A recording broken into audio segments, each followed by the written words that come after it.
Greetings, residents. Welcome to the first talk of the town during the new year of 2022. We hope that you were able to have as festive as possible, but more limited holiday activities, especially as COVID continues to concern us all. This year, we're going to start with a little bit different approach. Instead of having very long program discussion, I'm going to break it into segments. Also, we're going to have more community involvement, so you get to know some of the various organizations throughout the town that can be a resource for you. During my first segment that we'll be taping today, I want to talk with you about the very unfortunate, very sad fire that occurred on the morning of January the 9th this year. The high-rise fire in the Bronx at the Twin Peaks west site. And this was, continues to reverberate throughout our communities where we've seen 44 persons injured, most of them seriously.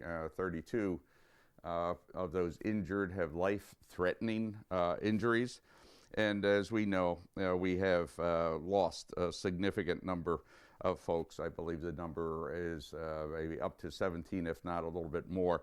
15 are in a very critical condition, and according to the doctors, those 4 individuals are clinging to their life as we speak. It is the third worst fire in the United States in 4 decades, and the deadliest in New York City since early 1990, which was, many of you will not remember, but the Happy Land nightclub fire. And as a residential fire, this was so devastating because it was caused by a defective space heater. And actually, the fire itself was contained largely to one apartment room, but what has caused the serious injuries is the smoke inhalation, suffocation, as well, that has occurred. And, all the victims that died actually died from smoke inhalation. So we need to continue to reach out and to do what we can. One of our residents, friend Joe Torres, is holding a special drive on this coming Saturday. This is Saturday, June the 15th. Saturday, January the 15th. And the collection is going to be at the Wappinger Junior High School right across the street from Town Hall during the hours of 7 a.m. to 3 p.m. sharp, strict 3 p.m. shut-off time. They'll be collecting batteries for handheld devices, basically, dried food, canned food, no cooked or prepared food, toys for kids, gift cards, but no cash. Again, batteries, dried food, canned food, toys, and gift cards, but no cash. Originally, they were going to be accepting clothes. It seems like that number of clothing donations have exceeded the expectations. However, because of the cold that is hitting us right now, this cold wave, they will be accepting blankets and donations, as you heard me discuss during the board meeting on last Monday night. Anybody that has a need for extra blankets or extra warm clothing, please reach out to us, reach out to Joe Torres. I'll give you the contact information shortly. So the next few days, we're going to see a return of probably the most frigid cold weather that we've seen in a number of years. Also, the possibility of a major snowstorm. They're not sure right now of how bad it may be, but there's projections from many inches to perhaps a couple feet of snow as the storm continues to form, actually out in the Pacific coast. We really, want you to come out and try to support, bring out your items, those that I mentioned, to the junior high. There will be 2 big yellow school buses provided by Orange County Transit to collect and then transport the items down to New York, City.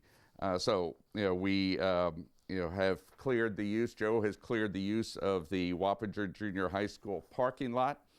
And so if you have any questions, please feel free to contact Joe Torres. You can also contact our office via phone or text. His phone number is 845-416-2570, or email address Joe, Joetorres, Joe Torres, all one word, 2815 @gmail.com. I'll be posting this also on our website. But as a reminder for all of you, as we enter the next frigid blast of cold air, and looks like that we're going to be pretty much in a very cold spell with occasional moderate rising in temperatures, but largely at or below freezing during the day, and really in the teens or below that during the nights through the end of January, based on the long-term forecast at this time. So as I reminded people on Monday night, please make sure that you keep your house temperature, internal temperature, to no colder than 65 degrees if you can. If you are unable to heat your home, please let us know. Please let the county. We have several heating centers, warming centers throughout the county. If you have any emergencies, call 911. All of you, please check your water shutoff locations in case there's a burst pipe that you have to shut off the water quickly. Make sure that all outside hose bibs, the connections for the hose into the house, are closed down from the water is turned off to those locations if you can. Also, if you aren't able to thoroughly drain, then get one of the little insulation boxes that can go over that hose bib. Disconnect the hoses. They can freeze and be conduits for the cold, freezing temperatures going into the house. For people that have older plumbing systems, you may need to turn on the water slightly inside the house in order to allow it to drip slowly. Make sure, and this is very important with respect to the fire we do have apartment and condo complexes in the house, that any heating device that you may have, you turn that off when you go to bed or when the particular room or building is unattended. Do not leave it on at night. Also it sucks out oxygen, and as we've seen in the unfortunate, very sad Bronx fire, there can be failures in the space heaters.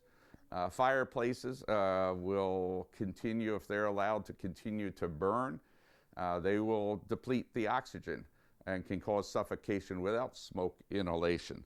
So please check your fireplaces, wood stoves, space heaters, and make sure they are working properly and they're not left on when you go to bed. Do not,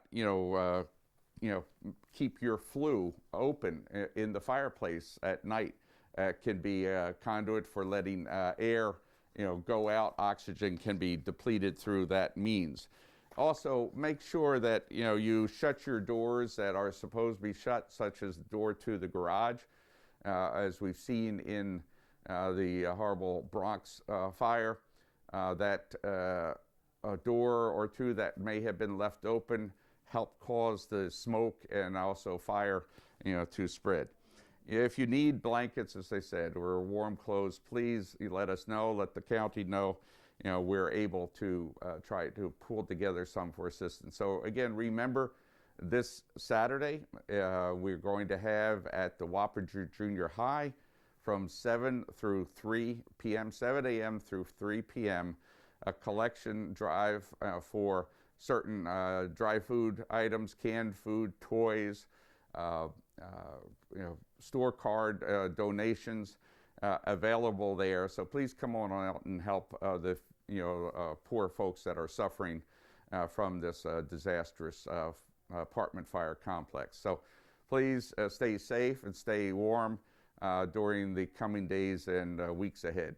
Thank you.